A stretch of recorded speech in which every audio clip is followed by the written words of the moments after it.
സുരേഷ് ഗോപി വല്യേട്ടൻ.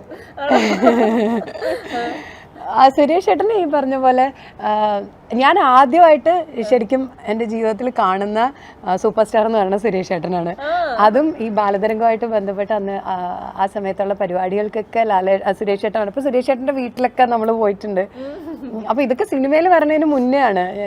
ഞാൻ എൻ്റെ +2 ഡിഗ്രി ഒക്കെ പഠിക്കുന്ന സമയത്താണ്. അപ്പോൾ ശരിക്കും അറിയില്ല വീണ, നമ്മൾ കാണുന്നത്, അടുത്ത് ഇടപഴകുന്നതൊക്കെ ഇത്രയും വലിയ ഒരു ആക്ടറിനപ്പുറത്തേക്ക് ഇത്രയും വലിയൊരു വ്യക്തിത്വമാണെന്നൊന്നും നമുക്ക് അന്നൊന്നും അത്ര തിരിച്ചറിഞ്ഞില്ലല്ലോ, തീരെ ചെറുതല്ലേ.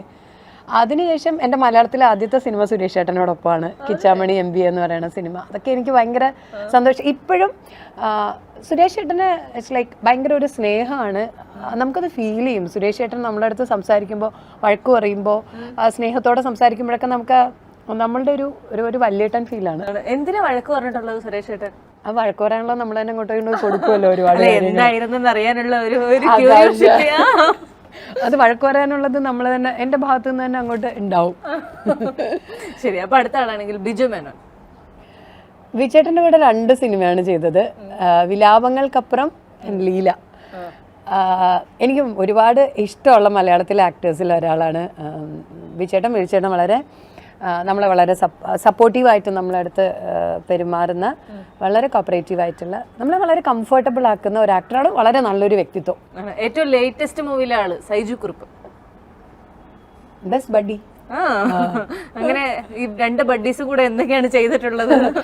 അത് ഞങ്ങൾ ശരിക്കും നല്ല സുഹൃത്തുക്കളായത്, അതായത് നമ്മൾ അന്താക്ഷരി ഷൂട്ട് കോവിഡ് ടൈം ആണല്ലോ. കോവിഡിൻ്റെ ഈ ഒരു വലിയ പ്രശ്നങ്ങൾക്ക് ശേഷം ഗവൺമെൻറ് നമുക്ക് ഷൂട്ട് ചെയ്യാനുള്ള പെർമിഷൻ കിട്ടിയതിന് ശേഷം നമ്മൾ ആദ്യം ചിത്രീകരിച്ച സിനിമകളിലൊന്നാണ് അന്താക്ഷരി. അപ്പോൾ നമുക്ക് നമ്മുടെ സെറ്റിൽ 2-3 പേർക്ക് കോവിഡ് പിടിച്ചു. അപ്പോൾ ഞങ്ങളെല്ലാം ക്വാറന്റൈനായി. അപ്പോൾ ഞങ്ങളൊക്കെ താമസിക്കുന്നത് ഒരു റിസോർട്ടിലാണ്, വിദുര കല്ലാർ ഭാഗത്താണ്. അപ്പോൾ റിവർ കൗണ്ടി എന്ന് പറഞ്ഞ റിസോർട്ടിലാണ് ഞങ്ങൾ താമസിക്കുന്നത്. അപ്പോൾ ആ സമയം 10-14 ദിവസം ഞങ്ങളിങ്ങനെ അടുത്തടുത്ത റൂമൊക്കെയാണ്.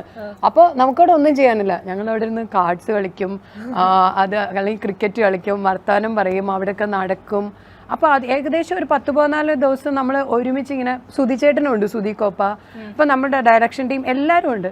അപ്പോൾ എന്താന്ന് പറഞ്ഞാൽ സുഹൃത്തുക്കൾ എന്നുള്ളതിനപ്പുറത്തേക്ക് they are like my family, അങ്ങനെയായിരുന്നു. അപ്പോൾ അതുകൊണ്ട് സൈചേട്ടൻ എന്ന് പറയുമ്പോൾ അപ്പോൾ എന്താ പറയാ, ഹീസ് മൈ ഫാമിലി, അങ്ങനെയാണ് തോന്നാറ്. ഓക്കെ, ഒരാളെ കൂടെ ചോദിക്കട്ടെ. ജനഗണമനയിലുള്ള നമ്മുടെ സ്വന്തം സുരാജ് വെഞ്ഞാറമൂട്, എൻ്റെ നാട്ടുകാരൻ. നിങ്ങളെല്ലാവരോടും മറ്റേ നമ്മൾ പൊതുവെ പറയും തിരുവനന്തപുരംകാരുടെ മറ്റേ ആ സ്ലാങ് ഉണ്ടെന്ന്, ആ സ്ലാങ്ങിലാണോ നിങ്ങൾ 2 പേരോട് സംസാരിക്കുക?